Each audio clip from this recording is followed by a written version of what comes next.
Defisit atau hutang? Baik, gitu. Berapa bulan? Gitu aja. Jadi solusi minjam uang itu bukan solusi mensejahterakan masyarakat, dan ini hanya kebodohan. Karena saya tahu ini kamuflase pemerintah Kabupaten Pangandaran.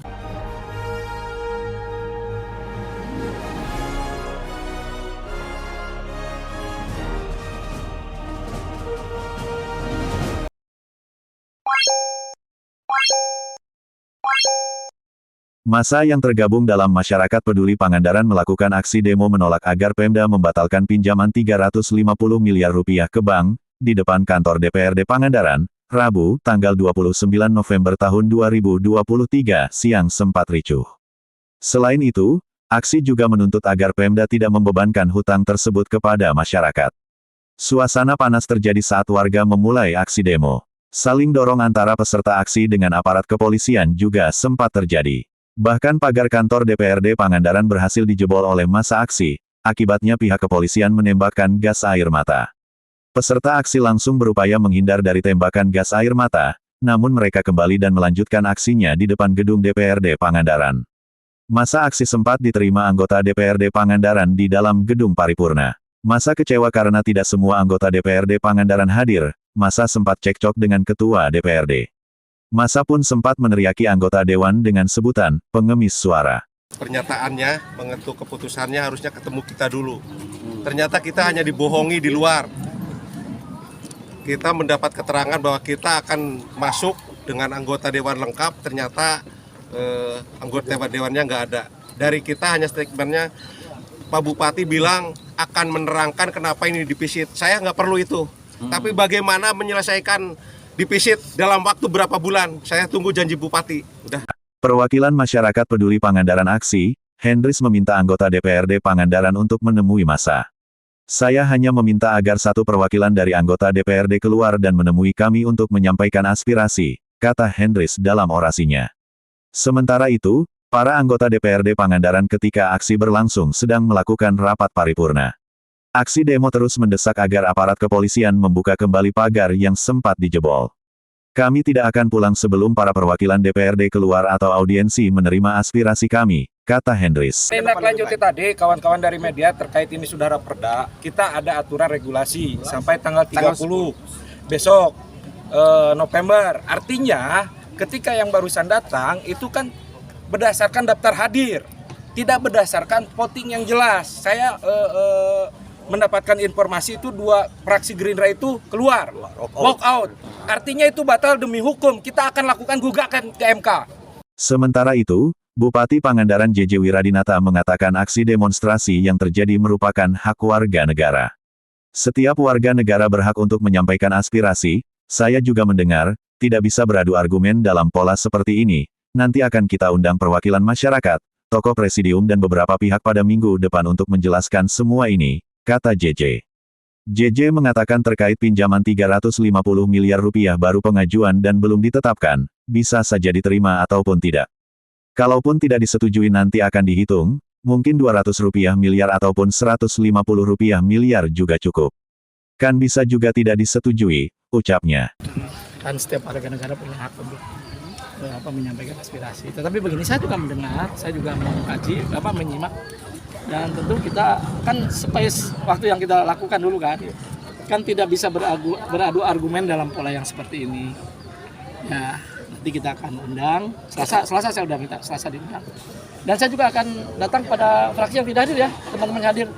Yang fraksi dua yang tidak hadir, fraksi PAN sama PKB. Yang lain kan hadir. Kita juga akan datang, akan ketemu tentu informal nanti ada apa sih sebetulnya. Portofolio ini kan harus diajukan juga ke pemerintah pusat. Jadi sebetulnya hari ini kalau portofolio mungkin nomor 2, nomor 3. Nomor 1 apa? APBD. Karena ini sebatas batas akhir kan. Itu yang paling penting, baru tetapkan. Portofolio ini bisa iya, bisa tidak. Kan masih diajukan kemana? Ketika Kementerian apa? Kemendagri sama Bapenas. Kan bisa juga tidak setuju. Ada 3 menteri ya Pak ya? Kalaupun disetujui, saya kan tentu menghitung berapa sih yang perlu nyerpisit ini. Nanti tidak 300, mungkin 200 juga cukup, mungkin 150 juga cukup. Kita nanti kaji. Nah, sekarang hanya tinggal langkah-langkah. kan bisa juga dia disetujui, kan gak ada masalah. Tapi APBD kan yang saya pelong APBD tetapkan karena tanggal besok hari terakhir kan. Ya terima kasih pada teman-teman yang hadir 28 yang lainnya. Nanti saya karena aku ini pemimpin, jangan geleh kanu non, jangan geleh kanu non, kalau tidak suka ini kita akan deketin. Siap. Sementara itu, Ketua DPRD Pangandaran, Asep Nordin mengatakan portofolio pinjaman ini baru usulan. Soal berapa nilai yang disetujui oleh bank, belum keluar nilainya. Saya kira persoalan yang di Pangandaran ini tidak hanya di sini. Sehingga tadi ada beberapa kebijakan pemerintah pusat yang harus turut untuk melakukan langkah-langkah bagaimana pengelolaan keuangan atau dukungan keuangan pemerintah, katanya. Dia mengatakan, jika pinjaman tidak diberikan maka ada langkah-langkah selanjutnya. Opsinya melakukan RAPBD ini begitu ditetapkan APBD belum mendapatkan nomor register. Dalam ketentuan RAPB ini terkait dengan APBD itu harus mendapatkan evaluasi dari pemerintah pusat melalui gubernur, ucapnya. Kalau tidak diberikan nomor register, kata Asep, maka APBD ini tidak bisa diundangkan, jadi keputusan DPRD ini belum final. Tetapi menurut ketentuan begitu, maka nanti akan ada evaluasi-evaluasi yang harus dilakukan. DPRD tidak bisa menyampaikan detailnya, karena bukan pelaksana, kata Asep. Masyarakat tadi, tokoh-tokoh masyarakat yang beraudiensi dengan kami, dan tadi melalui perwakilannya menyampaikan tuntutan, menyampaikan keluhan, ya, dan mungkin saja ada kekecewaan, ya, yang disampaikan tadi yang kami terima. Tetapi tidak terjadi dialog, tidak terjadi pembicaraan. Para tokoh ini hanya menyampaikan unek-uneknya, hanya menyampaikan aspirasinya. Tentu kami berterima kasih dan kami terima, ya, dan masukan ini menjadi sesuatu yang sangat berharga buat kami. Dan saya kira cukup lengkap. Tadi ada Pak Haji Ikin dari Pangandaran, ya, dengan rekan-rekannya. Lalu ada Pak Kardiana atau Kang Tol, ya, dari wilayah Parigi. Ada Kang Habib dan Egi Curugili yang hadir. Saya kira banyak yang mewakili masyarakat. Nah, tentu satu pun masyarakat tentu wajib bagi kami untuk didengar. Yang kedua, hari ini kita ada beberapa agenda rapat paripurna. Yang pertama ada paripurna tentang penetapan RAPBD menjadi APBD tahun 2020.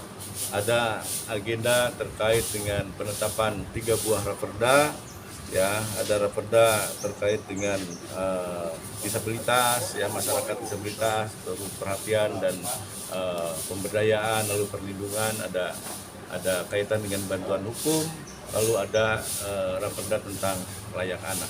Ya. Dan paripurna yang ketiga adalah rapat paripurna laporan reses. Ya, pimpinan dan anggota DPRD melakukan kegiatan reses, dan tentu bahwa reses ini adalah kegiatan DPRD yang di luar atau di luar persidangan, ya, di luar kantor, di luar rapat-rapat di dalam kantor.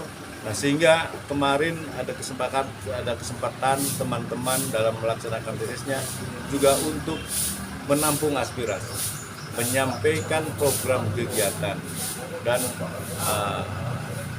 selain menampung aspirasi juga tentu tadi bagaimana agar apa langkah-langkah yang selama ini DPRD dilakukan di tahun 2023.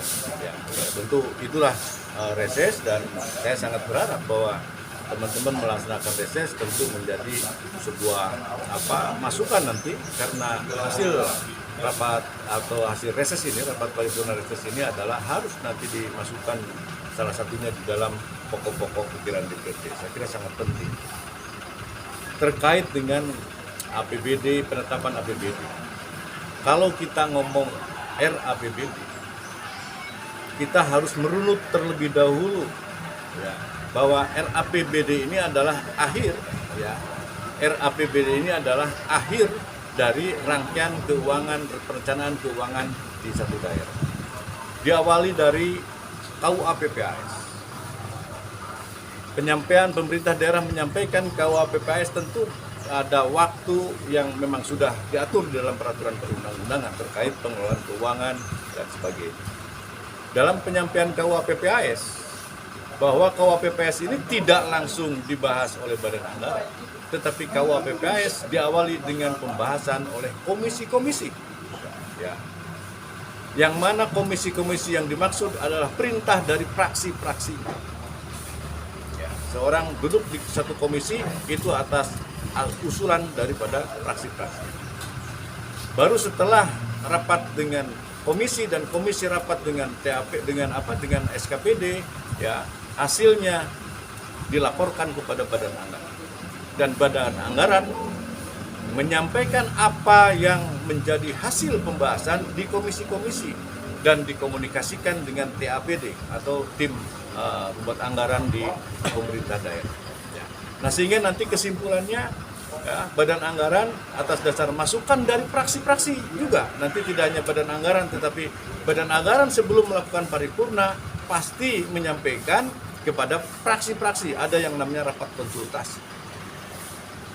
Tahapan terkait dengan KUHP-PAS, seluruh fraksi menyetujui KUHP-PAS. Di dalam ketentuan memang ini ada satu undang-undang yang cukup baru, yaitu Undang-Undang Nomor 1 Tahun 2022 tentang penghubungan keuangan pemerintah pusat, pemerintah daerah, dan ada yang terkait juga dengan pinjaman daerah, yaitu PP 56 Tahun 2018. Di sini ada beberapa yang secara, karena ini peraturan perundang-undangan, saya yakin ada yang beberapa multitafsir. Dan kami pun tidak diam, kami pun melihat referensi dari kabupaten kota lain dan sebagainya. Nah, apa yang substansi materi di dalam persoalan ini, ya, ada tafsir yang berbeda antara Undang-Undang Nomor 1 2022 dengan PP 56. Ya. Nah, tafsirnya adalah ada yang pinjaman daerah ini dibahasnya terpisah dengan RAPBD. Kalau lihat di beberapa daerah, memang mayoritas pemerintah daerah lain itu bersamaan. Nah, sesuai juga dengan peraturan perundang-undangan bahwa portofolio yang dituangkan di dalam pinjaman ini yang dituangkan dalam portofolio itu dibahasnya bersamaan dengan pembahasan APBD. Nah, sehingga di daerah lain pun begitu. Kami juga berdebat. Ada sebuah diskusi, ada sebuah dinamika di dalam setiap tahapan pembahasan keuangan daerah, ya, termasuk KUHP-PAS. Kami berdebat terkait dengan regulasi ini, ya.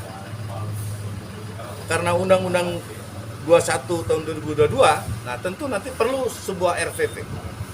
Ya. Nah, ini kan di pemerintah pusat pun sedang menggodok ini. Tetapi di dalam ketentuan kami melaksanakan seluruh rangkaian, ya, rapat-rapat paripurna terkait dengan anggaran itu pun diatur oleh undang-undang. Sehingga tahapan-tahapan itu tidak boleh, waktunya saja sudah diatur, Pak, di dalam undang-undang. Di Undang-Undang 23 2014 itu diatur. DPRD dengan pemerintah daerah dan sebagainya diatur tentang penetapan, waktu penetapan dan sebagainya itu diatur semua oleh undang-undang.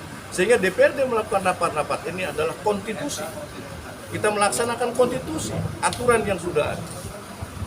Ya, dan tidak mungkin kami tidak melakukan langkah-langkah. Dan pimpinan DPRD sifatnya itu adalah melaksanakan apa yang menjadi keputusan praksi-praksi. Ya.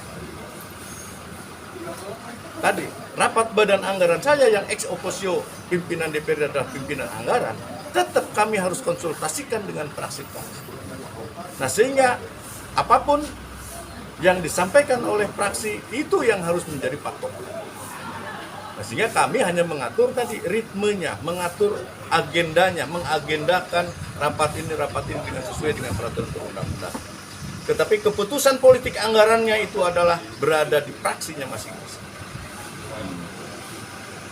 Ya. Jadi bukan keputusan ketua DPRD, tetapi itu adalah keputusan praksinya masing-masing. Ada praksi dalam dinamika hari ini, ada praksi yang KUHP-PPAS-nya menyetujui seluruhnya. RKPD-nya menyetujui. Dalam pembahasan RAPBD juga mengikuti. Tetapi di ujung ada yang menyatakan sikap.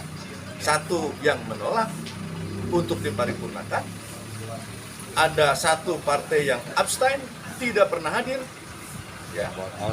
Dan ada tadi susulan di dalam rapat penetapan menyampaikan kami menyetujui APBD tapi tanpa pinjaman. Nah, ini sebuah dinamika yang terjadi di pimpinan di kantor DPRD. Terjadi diskusi, terjadi debat tebal. Ya. Dan ini harus dipahami oleh seluruhnya. Kami harap seluruh elemen masyarakat memahami tahapan-tahapan itu.